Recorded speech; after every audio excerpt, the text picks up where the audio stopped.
TV पर जीतू पटवारी के विवादित बयान का असर देखने को मिला है। सागर में कांग्रेस को बड़ा झटका लगा। कांग्रेस विधायक निर्मला सप्रे बीजेपी में शामिल हो चुकी है। राजगढ़ में सीएम की सभा के दौरान बीजेपी में शामिल हुई। इमरती देवी पर विवादित बयान से नाराज थीं। कांग्रेस में महिलाओं की इज्जत नहीं होती, ये आरोप भी निर्मला सप्रे के द्वारा लगाया गया है।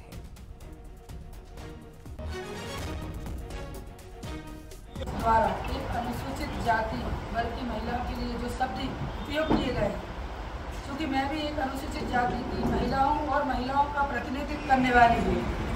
पहले मैं जिला महिला कांग्रेस की अध्यक्ष भी रही हूँ। चूँकि महिलाओं का मैं प्रतिनिधित्व करती हूँ तो महिलाओं की मुझे चिंता भी रहती है। जब मैंने देखा कि कांग्रेस पार्टी में जिस तरह नेताओं के द्वारा बार बार महिलाओं पर आभद्र टिप्पणी की जाती है, कभी चाशनी बनाकर बोल दिया जाता है, कभी आइटम बनाकर बोल दिया जाता है, इससे मैं काफ़ी दुखी हूँ।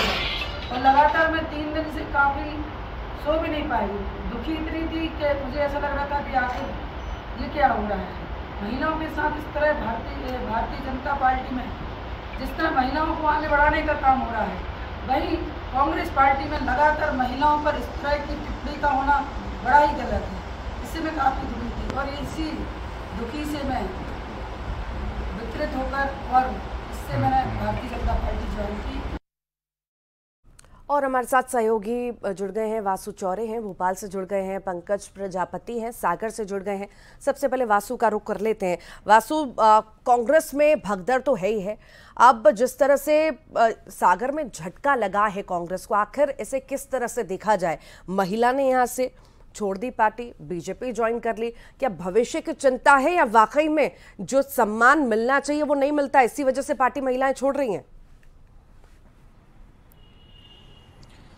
बिल्कुल, देखिए, कांग्रेस के लिए थोड़ी सी जो स्थितियां हैं वो फिलहाल विपरीत ज़रूर नज़र आ रही हैं, क्योंकि ये तीसरी विधायक हैं जिन्होंने पार्टी छोड़ी है। इससे पहले रामनिवास रावत और अमरवाड़ा से जो कांग्रेस के विधायक हैं वो पार्टी छोड़ चुके हैं। तो कांग्रेस के लिए चिंताजनक स्थिति बनी हुई है। लेकिन सवाल यही खड़े हो रहे हैं, कांग्रेस की ओर से आरोप लगाए जाते हैं कि बीजेपी दबाव बनाती है अलग अलग तरीकों से, इसलिए हमारे नेता जो है पार्टी छोड़कर बीजेपी में जा रहे हैं। वहीं बीजेपी में जो नेता शामिल होते हैं उनका ये कहना होता है कि कांग्रेस में जो स्थिति है वो काफ़ी असंतोषजनक है। कांग्रेस के नेता महिलाओं का सम्मान नहीं करते, अपमान करते हैं, कांग्रेस के अंदर कोई बातचीत नहीं होती, कम्युनिकेशन नहीं होता। ये तमाम सारी बातें जो हैं वो निकलकर सामने आती हैं। लेकिन प्रदेश के संगठन से लेकर केंद्रीय नेतृत्व को तक इस बात पर विचार करना चाहिए कि मध्य प्रदेश में जो भगदड़ की स्थिति विधानसभा चुनाव के बाद से बनी हुई है उसको कैसे नियंत्रण में लाया जाए, कैसे कंट्रोल में लाया जाए। क्योंकि अब जो मध्य प्रदेश का एक मैसेज है वो पूरे देश भर में जा रहा है और वो कहीं ना कहीं कांग्रेस के लिए पॉजिटिव साइन जो है वो नजर नहीं आ रहा। एक बड़ी बात यह भी है कि मध्य प्रदेश में जब विधानसभा के चुनाव हुए थे कांग्रेस को शिकस्त मिली थी, उसके बाद नेतृत्व जो है वो जीतू पटवारी के हाथों में दिया गया। भंवर जितेंद्र सिंह को प्रदेश का प्रभारी बनाया गया। पर अब तक जब लोकसभा के चुनाव भी तीसरे चरण में पहुंच चुके हैं और तीसरे के बाद चौथे चरण में मध्य प्रदेश में चुनाव भी खत्म हो जाएंगे, कई नेताओं ने दल बदल किया है, पर इस बीच मध्य प्रदेश में कांग्रेस की जो कमेटी है, मध्य प्रदेश कांग्रेस कमेटी पीसीसी का गठन भी नहीं हो पाया है। तो इन सारी बातें जो हैं, ये सारी चीजें जो हैं ये प्रदेश नेतृत्व पे भी अब कहीं ना कहीं सवाल खड़ी करती हुई नजर आ रही हैं। क्या कांग्रेस का अपने विधायकों के साथ ही कम्युनिकेशन नहीं है? क्या विधायक अगर कोई बात रखते हैं तो वो ठीक फोरम तक नहीं पहुंच पाती, और अगर पहुंच पाती है तो फिर उसका कोई समाधान नहीं हो पाता? तो ये तमाम सारी बातें हैं, ये कांग्रेस के लिए चिंताजनक जरूर है। लेकिन इस तरीके की सियासत आने वाले समय में भी जारी रहेगी। हमारे साथ जुड़ गए सागर से पंकज। यहाँ से विधायिका साहिबा ने छोड़ दी है कांग्रेस, नाराजगी कि महिलाओं की इज्जत नहीं होती, और बीजेपी ज्वाइन कर ली है। कैसी तस्वीर वहां की देख रहे हैं, और क्या उनके साथ और भी बड़ी संख्या में कुछ महिलाएं या कार्यकर्ता नेता उनके साथ शामिल हुई हैं? जी बिल्कुल, बताना चाहूँगा कि जिस तरीके से आज बीना से जो कांग्रेस विधायक निर्मला सप्रे, उन्होंने कांग्रेस का दामन छोड़कर जो है भाजपा का दामन थाम लिया है। और जब इस बारे में उनसे बात की कि आपके साथ कोई और भी जो कार्यकर्ता या महिला कार्यकर्ता हैं या कांग्रेस पार्टी के पदाधिकारी भी पार्टी छोड़ेंगे, तो इस बारे में उनका कहना था कि अभी मैं आई हूँ और मेरे साथ करीबन 20 से 30 लोग आए, लेकिन इसके बाद अब जो है बीना विधानसभा के जितने भी कांग्रेस के कार्यकर्ता हैं वो उनका अब सिलसिला शुरू हुआ कांग्रेस पार्टी छोड़ने का। इसके पहले अगर बात करें तो बड़ी संख्या में अभी बीते दिनों गोविंद सिंह राजपूत ने जो सुर्खी विधानसभा के कांग्रेस कार्यकर्ता थे, वरिष्ठ पदाधिकारी थे, उनको भाजपा में शामिल कराया। प्रदेश की बात करें तो लगातार ये तीसरे रिटर्निंग विधायक हैं जो कांग्रेस पार्टी को छोड़कर भाजपा में शामिल हुए। लेकिन इस सब के अंदर एक चीज ये देखने को मिली है कांग्रेस से, इन सब पे पार्टी छोड़ने के बावजूद कांग्रेस की तरफ से उतने भरसक प्रयास नहीं किए गए लोगों को वापस लाने के लिए या उनको समझने के लिए किसी तरीके से कि वो जो है पार्टी को छोड़कर ना जाएं। कहीं ना कहीं देखने में ये आता है कि वो उपेक्षा का शिकार हो रहा है। जिस तरीके से आज निर्मला सप्रे ने अपनी बात को रखा कि जीतू पटवारी इमरती देवी को दिए गए बयान के से दुखी होकर जो है मैंने कांग्रेस पार्टी छोड़ी है, उसके अलावा उन्होंने जो बीते दिग्विजय सिंह का बयान हो या जो और भी कांग्रेस के नेताओं की तरफ से महिलाओं को लेकर जो बयान दिए गए, इसका उन्होंने आज अपनी प्रेस कॉन्फ्रेंस में जिक्र किया था। ठीक ठीक ठीक। लगातार आप बने रहिए। भूपेंद्र गुप्ता जी कांग्रेस से हमारे साथ जुड़ गए हैं। भूपेंद्र गुप्ता जी, बहुत स्वागत है आपका। महिलाओं का सम्मान कांग्रेस नहीं कर रही है। अब सागर में बड़ा झटका, विधायक निर्मला सप्रे जी बीजेपी में चली गई है, किस तरह से देखते हैं आप?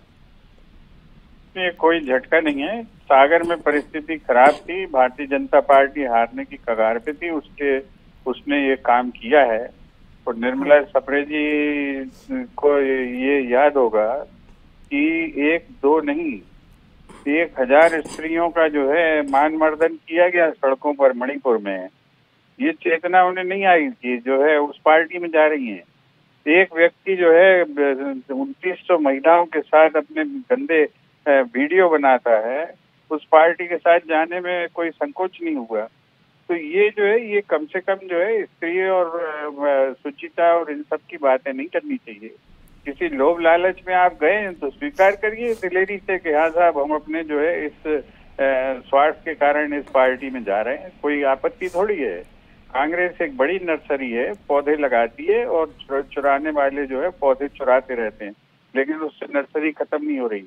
देश की आज हर पार्टी जो है हमारे चुराए हुए नेताओं से बनी हुई है, क्योंकि हम अपने नेताओं के अंदर एक जो है राजनीतिक विचारधारा, हम उसके अंदर एक नीति जो है सुसंगतता भूपेंद्र जी, लगातार आरोप लगते हैं कि कांग्रेस महिलाओं की इज्जत नहीं करती है, जो व्यवहार उनके साथ करना चाहिए, उनकी बात सुननी चाहिए, वो नहीं दिखता कांग्रेस में। ये झूठ है और प्रचार तंत्र भी इस काम में लगा हुआ है झूठ फैलाने में।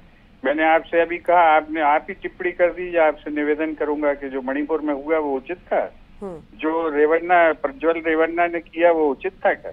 उससे जो है देश में महिलाओं का सम्मान हो रहा है क्या? जो मध्य प्रदेश में हो रहा है कि अभी जो है भोपाल में 4 दिन पहले 8 साल की बच्ची को जो है शर्मसार किया गया, ये उचित है कि महिलाओं का सम्मान हो रहा है क्या देश? ठीक, नेहा बग्गा जी जुड़ गए हैं बीजेपी से हमारे साथ। नेहा जी, बहुत स्वागत है आपका। अब सागर से विधायिका साहिबा जुड़ गई हैं, बीजेपी ज्वाइन कर ली है, किस तरह से देखती हैं? वो आरोप लगा रही हैं कई तरह के कांग्रेस पर कि जो इज्जत मिलनी चाहिए वहां पर नहीं मिली, अब उम्मीद है कि बीजेपी से ही मिलेगा।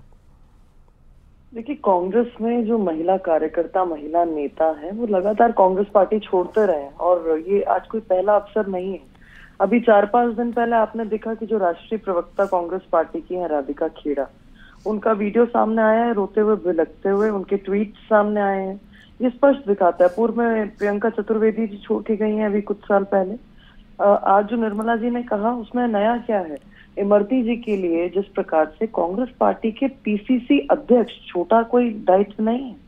और मुझे लगता है कि भूपेंद्र जी बहुत वरिष्ठ, बहुत सौम्य, बहुत सभ्य हैं, वो इस बात से अग्री करेंगे कि पीसीसी अध्यक्ष होने के नाते अगर जीतू पटवारी एक दलित महिला में या एक महिला में रस ढूंढने का काम करेंगे तो क्या महिलाएं इसको स्वीकार कर लेंगी? और पूर्व में भी इस प्रकार के काम पीसीसी अध्यक्ष बातें करते रहे हैं। कमलनाथ जी ने आइटम कह के संबोधित किया था।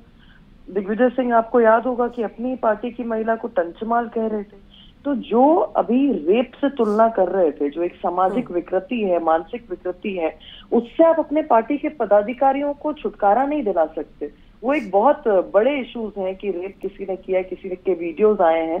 भारतीय जनता पार्टी का 0 टॉलरेंस है महिलाओं के प्रति अगर कोई इस प्रकार की टिप्पणियां करता है, पर कांग्रेस में उनका प्रमोशन हो जाता है।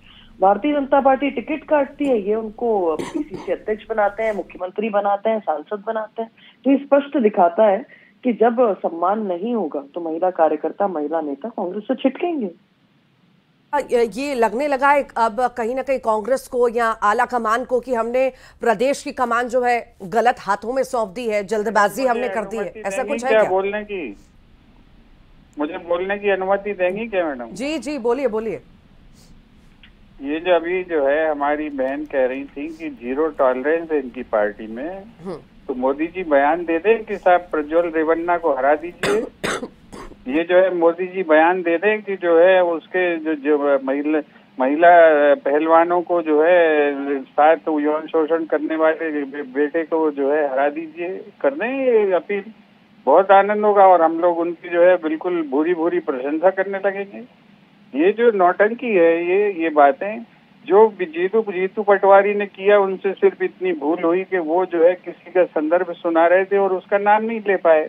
ये तो भाषण है कप्तान सिंह सोलंकी जी की उपस्थिति में आदरणीय नरेंद्र सिंह जी का, जब वो कांग्रेस पार्टी से लड़ रही थी इमरती देवी, ये उनका भाषण है। उसको उद्धृत कर रहे थे, बेचारे नाम लेना भूल गए तो खुद ही उनके ऊपर माला पहना दी बीजेपी ने। ये जो है अपने पाखंडों को छुपाने का, ये जो एक कहना चाहिए पूरा यूनिवर्सिटी है जो ट्रेनिंग सेंटर है, उस ट्रेनिंग सेंटर में केवल झूठ के अलावा कोई तत्व नहीं है। उससे आप लड़ते रहो, इनके झूठ की सफाई देते रहो, रोज झूठ की क्रिएशन करेंगे, नया फार्मूला बनाएंगे, उसकी हम लोग सफाई देते रहे। ये जो है इसका जवाब क्यों नहीं देते कि देश में ये जो व्याभिचार फैला हुआ है उस पर जो है आपकी पार्टी की राय क्या है? आप जो है जेल से बलात्कारियों को छोड़ते हैं, तिलक लगाकर, लड्डू बांटकर, माला पहना के उनका गुजरात में सम्मान करते हैं और उनको बाद में जो है सुप्रीम कोर्ट को हस्तक्षेप करके अंदर भेजने। भूपेंद्र जी बोलिए आपने काफी देर बोल लिया, सुन लीजिए। निर्लजता के साथ जब कांग्रेस पार्टी सामने आके डिफेंड करती है तो मुझे लगता है यही कारण है कि महिला कार्यकर्ता नेता छोड़ के जा रहे हैं, क्योंकि गलत अगर नहीं बोलेंगे तो महिला कार्यकर्ता महिला नेता उसको झेलने नहीं वाली है। ये उनके ऊपर बीतती है, ये भूपेंद्र जी पे नहीं बीतती है। और एक बात बहुत स्पष्ट है कि रवन्ना के बारे में जितना रटाए बैठे हैं, सरकार किसकी है? वहां से निकालने का काम, एफआईआर में लेट करने का काम। ठीक, बहुत बहुत शुक्रिया आप सभी का जुड़ने के लिए। सहयोगी भी जुड़े हुए थे, आप दोनों का ही बहुत बहुत शुक्रिया। इंदौर का जिक्र करेंगे। कैलाश विजयवर्गीय का बड़ा बयान सामने आया। कमलनाथ अकेले आते तो उनका स्वागत, साथ आ रहे थे कई लोग इसलिए नहीं लिया। बीजेपी डस्टबिन नहीं जो कचरा शामिल करे। कमलनाथ अकेले आते तो उनका स्वागत किया जाता, ये बड़ी बातें कही गई हैं। चुनावी माहौल के बीच कैलाश विजयवर्गीय ने यह बड़ा बयान दिया है। कहा साथ आ रहे थे कई सारे लोग इसीलिए उन्हें नहीं लिया गया। देखिए कमलनाथ जी बहुत अच्छे आदमी हैं और वो आते अकेले थे, मैं उनका स्वागत कर रहा, पर बीजेपी को डस्टबिन नहीं है कि सारे कचरों को के साथ। देखिए कमलनाथ जी बहुत अच्छे आदमी हैं और वो आते अकेले थे, मैं उनका स्वागत कर रहा, पर बीजेपी को डस्टबिन नहीं है कि सारे। और ज़्यादा जानकारी के लिए मिथिलेश गुप्ता हमारे साथ जुड़ गए हैं। मिथिलेश, लंबे वक्त बाद ये चुप्पी कहीं ना कहीं विजयवर्गीय साहब ने तोड़ी है और जब ये पूरा मामला ख़त्म हो गया, अब जाकर के बयान दे रहे हैं कि कमलनाथ जी अगर चाहते तो आते, पर अकेले नहीं आ रहे थे इसलिए उन्हें नहीं लिया गया। आज कैलाश विजयवर्गीय मीडिया के सामने आए, कई सारी बातों पे खुलकर उन्होंने आज बात रखी। खासतौर पर अक्षय कांति बम को लेकर जो सवाल खड़े हो रहे थे, आज अक्षय कांति बम उनके साथ आए थे, मीडिया के सामने सारी बातों को उन्होंने रखा, सारे सवालों के जवाब दिए, क्योंकि अक्षय कांति बम को लेकर एक बड़ा सवाल खड़े किया जा रहा था। और ताई ने जब कहा कि जब हम चुनाव जीत रहे थे तो क्या हो सकता थी ऐसे में अक्षय कांति बम को बीजेपी में शामिल कराने के, और ऐसे कई सवाल थे। नोटा को लेकर कांग्रेस प्रमोट कर रही है। इस बीच कैलाश विजयवर्गीय ने बड़ा बयान कहा। उन्होंने कमलनाथ के सवाल पे कहा कि कमलनाथ जी अच्छे इंसान हैं, अच्छे आदमी हैं, अगर वो अकेले आते तो मैं उनका स्वागत करता, लेकिन बहुत लोग साथ में आ रहे थे और सभी लोग को लिया नहीं जा सकता। और खासतौर पर उन्होंने इसी बात पे कहा कि कचरा डालने के लिए बीजेपी डस्टबिन पार्टी नहीं है, बीजेपी डस्टबिन नहीं है जो सभी कचरों को अपने साथ में रख ले, अपने में शामिल कर ले। उन्होंने कहा कमलनाथ जी का तो स्वागत था। तो अब ये बयान जो है, इस पर सियासी संग्राम भी मचा हुआ है, क्योंकि कमलनाथ की कैलाश विजयवर्गीय ने तारीफ की है और कहीं ना कहीं ऐसे कुछ नेता हैं जिन पर निशाना साधते हुए उन्हें कचरा भी बता दिया। तब कैलाश विजयवर्गीय का बयान सुर्खियों में है और अक्सर कैलाश विजयवर्गीय का बयान सुर्खियों में रहता भी है। वो अपने इसी बयानों की वजह से पहचाने भी जाते हैं और कहीं ना कहीं जब भी वो बयान देते हैं तो उनके बयान से नया सियासत भी खड़ी हो जाती है। तो आज कैलाश विजयवर्गीय अक्षय कांति बम मीडिया के सामने आए और कई सारे सवालों के जवाब भी दिए। बहुत शुक्रिया। यहाँ रुक रहे हैं ब्रेक के लिए।